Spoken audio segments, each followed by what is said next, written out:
योग चिकित्सा बहुत पावरफुल थेरापी है। ऐसे क्रॉनिक बीमारी जिनको आज के समय में जो मॉडर्न मेडिकल साइंस पूरी तरह से डिटेक्ट नहीं कर पाया, ठीक नहीं कर पाया, ऐसे बीमारियों को भी योग से पूर्ण रूप से ठीक हो जाता है। ऐसे साइंटिफिक एविडेंसेस आज भरे पड़े हैं। बहुत सारे मेडिकल रिसर्च हुए हैं। उदाहरण के तौर पर कुछ साल पहले तक ये माना जाता था कि अगर किसी का नर्व्स डैमेज हो जाए तो रिकवर नहीं हो पाएगा, अगर ब्रेन डैमेज हो जाए तो वो रिकवर नहीं हो पाएंगे, ब्रेन सेल्स रिकवर नहीं हो पाएंगे।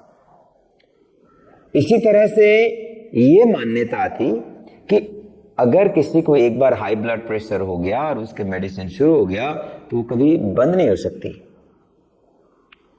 इसी तरह से डायबिटीज अगर किसी को हो गया तो डायबिटीज रिकवर नहीं हो सकता, ऐसा मान्यता था।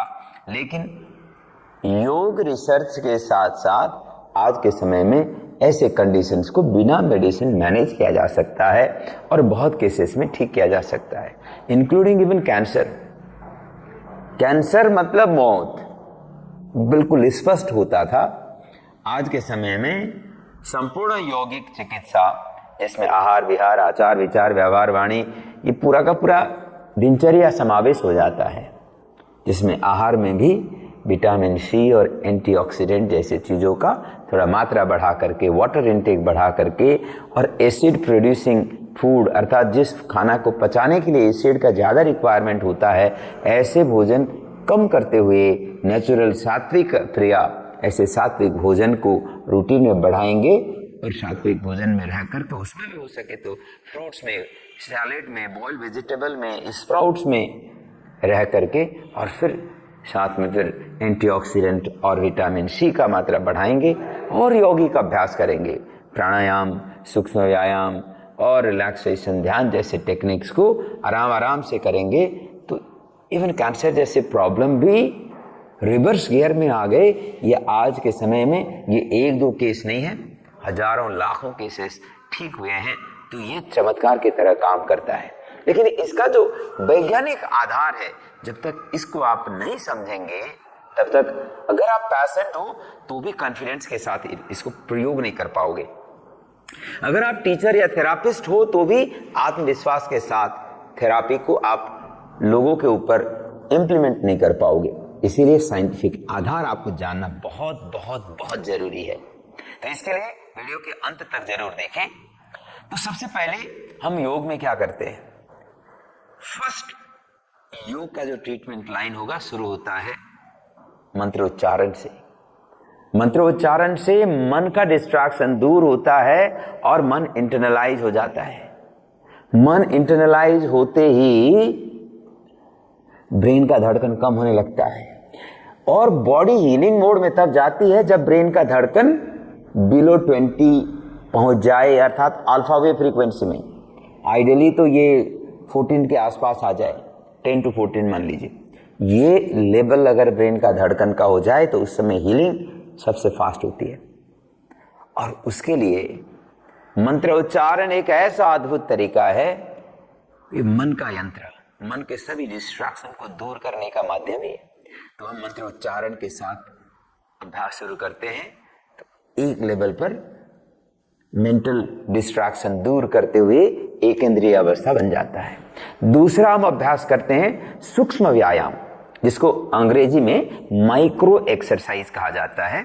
माइक्रो एक्सरसाइज के अभ्यास से शरीर के सभी जॉइंट्स को, नस नाड़ियों को क्रियाशील करते हुए रक्त संचार को सुनिश्चित किया जाता है। और जब रक्त संचार सुनिश्चित हो जाए तो क्या होंगे, एक तो पूरे शरीर में न्यूट्रिशन, ऑक्सीजन का सप्लाई इंश्योर होगा, और दूसरा पूरे शरीर के कोशिकाओं के स्तर पर हर समय सेलुलर वेस्टेज प्रोड्यूस हो रहा होता है। ये कैसे प्रोड्यूस होता है, जैसे आपके शरीर के कोशिकाएं, कितने हैं कोशिकाएं, 37.2 ट्रिलियन कोशिकाएं हैं। ये 37.2 ट्रिलियन मतलब खरबों कोशिकाएं एक प्रकार से अपने आप में एक जीव है, जीवन जीते हैं, उनके जीवन साइकिल को सपोर्ट करने के लिए ऊर्जा चाहिए होता है, और उस ऊर्जा को प्रोड्यूस करने के लिए वहाँ न्यूट्रिशन ऑक्सीजन पहुँचना पड़ता है। जब न्यूट्रिशन ऑक्सीजन कोशिकाओं के स्तर पर पहुँच जाए तो ऑक्सीजन की हेल्प से उस न्यूट्रिशन को कोशिकाएं बर्न करते हैं, जिससे एनर्जी उत्पादन होता है। उस एनर्जी से वो अपने काम को करते हैं। उस एनर्जी के कारण से हमारे शरीर का टेम्परेचर मेंटेन होता है। लेकिन कई बार कोशिकाओं के स्तर पर जब ये एनर्जी प्रोडक्शन होता है, ये स्वाभाविक है कि उसमें कुछ वेस्टेज भी बनते हैं। जैसे न्यूट्रिशन को जलाने से कुछ तो धुआं निकलता है, कुछ राख निकलता है, कुछ हीट निकलता है, कुछ प्रकाश निकलता है। और इसमें से धुआं तो कार्बन डाइऑक्साइड श्वास के माध्यम से बाहर निकल जाता है, और उसमें जो राख होता है सेलुलर वेस्टेज, उसके साथ साथ इन कोशिकाओं का लाइफ भी लगभग 3-4 महीने का ही है। तो 3-4 महीने में ये मर जाते हैं, इनको रिप्लेस करना पड़ता है। ये प्रक्रिया चलता है। अगर प्रॉपर एक्टिवेशन नहीं होगा तो जो सेलुलर वेस्टेज और सेल्स का डेथ होने के बाद का जो वेस्टेज है वो वहीं पड़ा रहेगा। तो फिर नए सेल्स दूसरे सेल्स को न्यूट्रिशन सप्लाई में वहां बैरियर बन जाएगा। तो फिर धीरे धीरे सेल्स का लाइफ, जो नए हेल्दी सेल्स थे ना, उनका भी लाइफ प्रभावित होता, वो भी बीमार पड़ेंगे। इसीलिए सूक्ष्म व्यायाम बहुत जरूरी है कि आप रोज करें, जिससे एक्टिवेशन के साथ सर्कुलेशन सुनिश्चित होगा, सर्कुलेशन से नॉरिशमेंट सुनिश्चित होगा, और उसके साथ साथ डिटॉक्सिफिकेशन सुनिश्चित होगा। और साथ में हम व्यायाम, स्थूल व्यायाम करते हैं। इसमें एक तरह से पूरे शरीर के लिए व्यायाम होते हैं। उसमें कार्डियो सेंट्रिक अभ्यास, स्ट्रेंथ सेंट्रिक अभ्यास, रिपीटेटिव मूवमेंट, यौगिक सूर्य नमस्कार से लेकर के ट्रेडिशनल दंड बैठक, रनिंग, जॉगिंग, जंपिंग, सीरीज के बहुत सारी चीजें आ जाते हैं।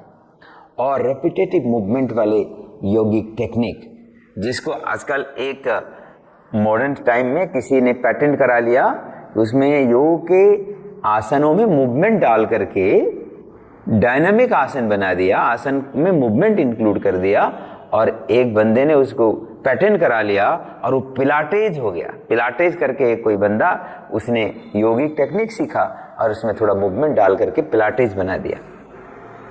लेकिन योग में इनको हम एक तरह से यौगिक स्थूल व्यायाम कहते हैं, यौगिक व्यायाम कहते हैं। तो इनका अभ्यास होता है। और यौगिक अभ्यास में, यौगिक व्यायाम के अभ्यास के बाद फिर आसन का नंबर आता है। आसन में मसल स्ट्रेंथ को बढ़ाने के लिए कुछ पर्टिकुलर एरिया जहां प्रॉब्लम है, वहां एक्टिवेशन, वहां सर्कुलेशन, वहां रेजिस्टेंस, वहां स्ट्रेंथनिंग, वहां रिलैक्सेशन को इंश्योर किया जाता है। तो आसन में कंप्लीमेंट्री आसन का बहुत महत्व है थेरापी के लिए। अगर कोई योग के साधक बीमारी को ठीक करने के लिए बोल करके, मान लो किसी का पैंक्रियाज में प्रॉब्लम है, डायबिटीज हो गया, तो पैंक्रियाज में एक्टिवेशन करना पड़ता है, दबाव पैदा करना पड़ता है, मंडूक आसन अभ्यास करना पड़ता है। इसी तरह से पेट में दबाव आने वाले अर्धमत्स्येंद्र आसन जैसे अभ्यास करना पड़ता है। मान लो आप मंडूक आसन कर रहे हो तो पेट पर दबाव के साथ आगे झुक रहे हो, लंबे समय तक 2, 4, 5 मिनट, 10 मिनट तक मंडूक आसन में बैठ करके आप लंबी श्वास का अभ्यास या कपालभाति का अभ्यास कर रहे हो, लेकिन लास्ट में इसको रिवर्स नहीं करेंगे तो आपको उल्टा डिस्कम्फर्ट बन जाएगा। इसीलिए थेरापी को इंश्योर करने के लिए रिवर्स अभ्यास जरूरी है। और जैसे बैक साइड बेंडिंग आपने कर रखा है तो उसको फॉरवर्ड बेंडिंग से रिलीज करेंगे, फॉरवर्ड बेंडिंग कर रखा है तो बैक साइड बेंडिंग से रिलीज करेंगे। बस इतना से ध्यान रखेंगे। जब कंप्लीमेंट्री करते हो तो एक तरह से अलाइनमेंट खराब ना हो, अलाइनमेंट को ठीक रखते हुए करेंगे। राइट साइड ट्विस्टिंग कर रहे हैं तो लेफ्ट साइड ट्विस्टिंग करेंगे, राइट साइड स्ट्रेच कर रहे हैं तो लेफ्ट साइड स्ट्रेच करेंगे। तो सिंपल है। और back side bending, lungs opening कर रहे हैं तो फ्री कंट्रैक्शन भी करेंगे, और ऊपर जा रहे हैं तो ऐसे नीचे ले आएंगे। अब ये राइट साइड क्लॉकवाइज कर रहे हो तो एंटी क्लॉकवाइज करेंगे। तो ये बहुत सिंपल तरीका है।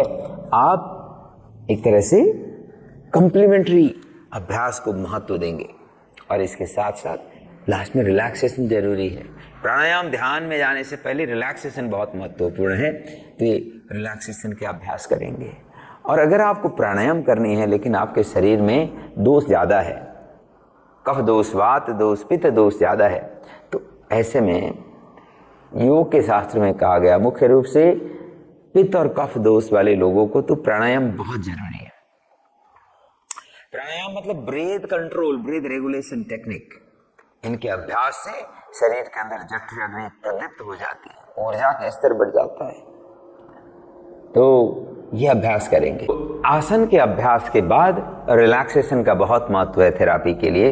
रिलैक्सेशन के बहुत सारे टेक्निक होते हैं, कायो सर्व योग निद्रा जैसे अभ्यास, और इसके साथ साथ अजपा जप से लेकर के मंत्रोच्चारण, आनापान सति, ब्रीथ परसेप्शन, ऐसे टेक्निक्स बहुत प्रयोग किए जाते हैं और इनका अद्भुत लाभ होता है।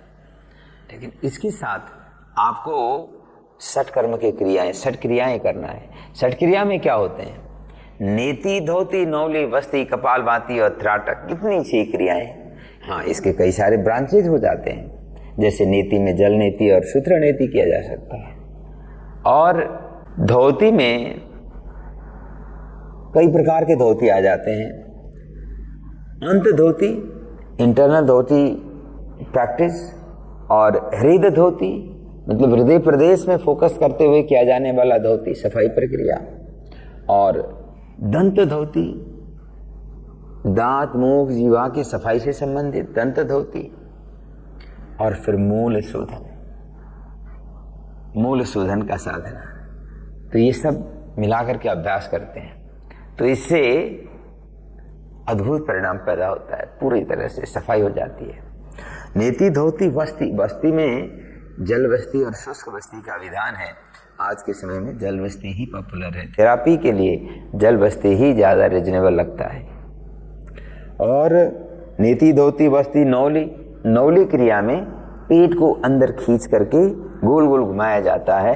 तो ये नौली क्रिया, ये भी बहुत महत्वपूर्ण अभ्यास है, पेट प्रदेश को पूरी तरह से मजबूत कर देता है। और फिर धोती क्रिया, नेति, धोती, नौली, वस्ती, जल वस्ती और शुष्क वस्ती, और फिर उसके बाद कपालभाति, नौली के बाद कपालभाति। कपालभाति में एक्टिव एक्सहेलेशन,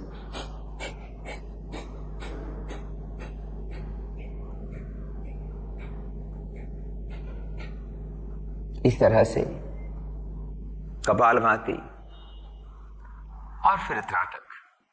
त्राटक का अभ्यास आंखों के लिए बहुत अच्छा है। लगभग आई के हाइट पर 5 फीट के करीब डिस्टेंस में कैंडल को जला करके उसके फ्लेम को लगातार बिना ब्लिंकिंग करे हुए देखा जाता है। जब आंखें खोलना ही दिक्कत हो तो फिर ऐसे समय में जब आप लगातार कैंडल फ्लेम को देखते हो, बिना आंखों को ब्लिंक करते हुए देखते हो, तो आंखों में असहजता पैदा होने लगती है। उस समय आंखों में एक तरह से आंसू आने लग जाते हैं। जब आंसू आने लग जाए, आंखें बंद करें और उसको थोड़ी देर के लिए ऑब्जर्व करें। तो इस प्रकार से जब अभ्यास करते हैं तो ये त्राटक होता है। ये भी बहुत अद्भुत अभ्यास है। इससे भी आईसाइट बेहतर होने के साथ, थ्रोट इन्फेक्शन दूर होने के साथ, ईयर हेल्थ, नर्व्स हेल्थ बहुत अच्छी तरह से प्रभावित होते हैं। तो इस प्रकार से ये टेक्निक्स हो गई। और इसके साथ षटकर्म के साथ साथ हमें अभ्यास करना है प्राणायाम का अभ्यास। प्राणायाम बंद मुद्रा और बंद साधना से भी परिणाम अच्छे आ सकते हैं। बंद साधना, मुद्रा साधना, और मुद्रा साधना में अलग अलग यौगिक शारीरिक मुद्रा और स्टैटिक मुद्राओं का श्रृंखला योग में अभ्यास किया जाता है। तो मुद्राओं में शास्त्रों में 10 मुद्राओं के बारे में विधान है। कई शास्त्रों में तो मुद्रा और बंद एक ही माना गया। तो मुद्राओं में ज्यादातर जगह में हस्त मुद्राओं के बारे में उल्लेख मिलता है, लेकिन यौगिक शारीरिक मुद्राएं भी बहुत जरूरी है। और उसके साथ साथ बंद के साधना, हमारे शरीर के अंदर एनर्जी को लॉक करें, एनर्जी लॉक करने का साधन। तो मुद्राओं का साधना, इसमें शास्त्रों में मुख्य रूप से हठ प्रदीपिका में 10 मुद्राओं के बारे में उल्लेख है। ये सारे के सारे यौगिक शारीरिक मुद्राएं। अलग अलग आसन में होल्डिंग करेंगे तो मुद्रा लग जाता है, और मुद्राओं के अभ्यास से उन पर्टिकुलर एरिया में जहां काम हो रहा है उसमें मजबूती आएगी। तो मुद्राओं के अभ्यास हमारे ऊर्जा को जहाँ जरूरत है वहाँ पहुँचाने के लिए सहायक होते हैं। उसके साथ प्राणायाम के साधना को आगे बढ़ाएंगे। तो प्राणायाम के साधना में श्वास प्रश्वास के गति पर नियंत्रण करने का साधना रहता है, और आसन के बाद रिलैक्सेशन, और रिलैक्सेशन के बाद आप मुद्रा और बंद का साधना करें। मुद्रा शरीर का एक तरह से जेस्चर और पोस्चर, इसको अलाइन करने के साथ अपराइट पोजीशन में रखना, और साथ में बंध जिससे एनर्जी लॉक करते हुए एनर्जी डिस्ट्रैक्शन को कंट्रोल करना। मुद्रा और बंद के साधना से फिर प्राणायाम का अभ्यास करेंगे। प्राणायाम के माध्यम से फिर संपूर्ण शरीर पर ट्रांसफॉर्मेशन सुनिश्चित करेंगे, और प्राणायाम के बाद धारणा, ध्यान और समाधि का अभ्यास संपूर्ण शरीर को अद्भुत ढंग से ट्रांसफॉर्म कर सकते हैं। तो इस प्रकार से ये सारे यौगिक टेक्निक का उपयोग, साथ में डाइट एज ए मेडिसिन, आहार ट्रांसफॉर्मेशन, इतने करेंगे तो पूरा शरीर, पूरा जीवन सुखमय हो जाएगा। सभी प्रकार के बीमारियां दूर हो जाएंगे, नष्ट हो जाएंगे। अभी तक अगर आपने हमारे इस चैनल को सब्सक्राइब नहीं किया है तो जरूर सब्सक्राइब करें। धन्यवाद।